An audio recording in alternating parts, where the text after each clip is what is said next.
For this problem, we're given this equation, and we're told that a, b, and c are all constants, and we're told that this thing is true for all values of x. Okay, and we're told to find b. So how can we approach this?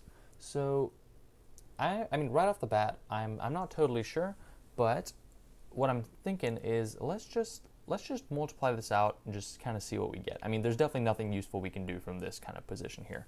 So let's distribute this. We're going to get a quadratic on this side as well, right? So we're going to get 6, distributing the 6x squared plus 10x, okay? Then we're going to get plus 3, let's distribute this 3, so 3 times 3x, so 9x plus 15 is equal to ax squared plus bx plus c. And from here, it's much more clear how this problem is going to be solved, right?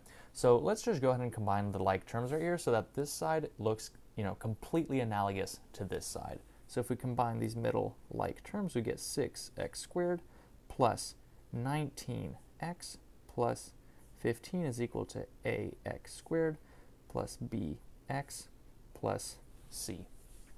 So from here, what can we gain from having done this? So we see that on both sides there's only one x squared term, right? So because that's the case, we pretty much know that a has to be 6, right? So there's no other x squared term. There's nothing else a could possibly be. It has to be 6 for these two to be equal. So we know that a equals 6, and we know that b is our x term on this side. We look, there are no more x terms. There's only one x term. So we know that b has to be 19. And I'm going through all the constants just so you kind of understand. But so your answer for this question would be 19. You'd bubble in 19.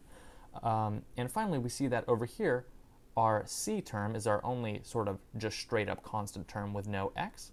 And we look on the other side, we see that that's 15, right? Again, this is the only constant term on this side.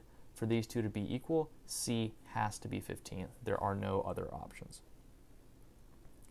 So again, I hope that makes sense. So we just work this out, put it in analogous form, and the idea again here is that for this to be true, each of these components they have to be exactly equal.